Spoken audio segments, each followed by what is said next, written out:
Le slip de maintien sera mis au patient en position assise pour éviter tout risque de chute. Le patient peut alors se lever avec maintien si besoin. Commencez par monter le slip de maintien jusqu'à mi-cuisse. Ainsi, il aidera le soignant pour garder la protection en place et permettre les ajustements.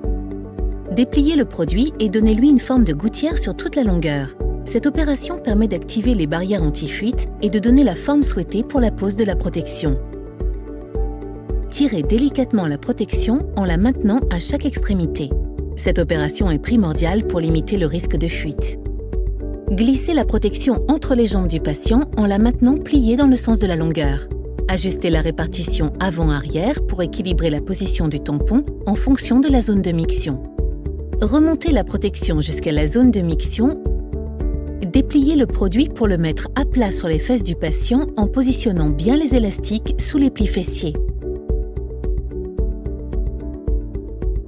Il convient de s'assurer que le produit est centré dans l'axe vertébral à l'aide du témoin de saturation. Remontez le slip de maintien à l'arrière sur les fesses du patient en veillant à ce qu'il garde sa forme de boxer. Vous pouvez asseoir le patient et ajuster la protection à l'avant dans cette position.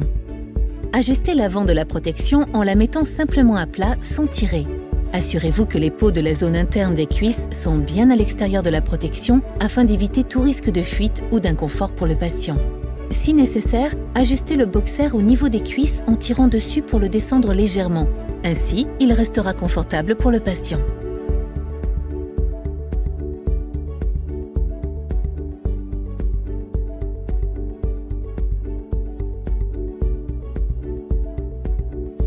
Pour une femme, vous ajusterez le haut du tampon de manière à couvrir seulement le pubis. Et pour un homme, il pourra être nécessaire de mettre la protection plus haut pour limiter tout risque de fuite au moment de la miction.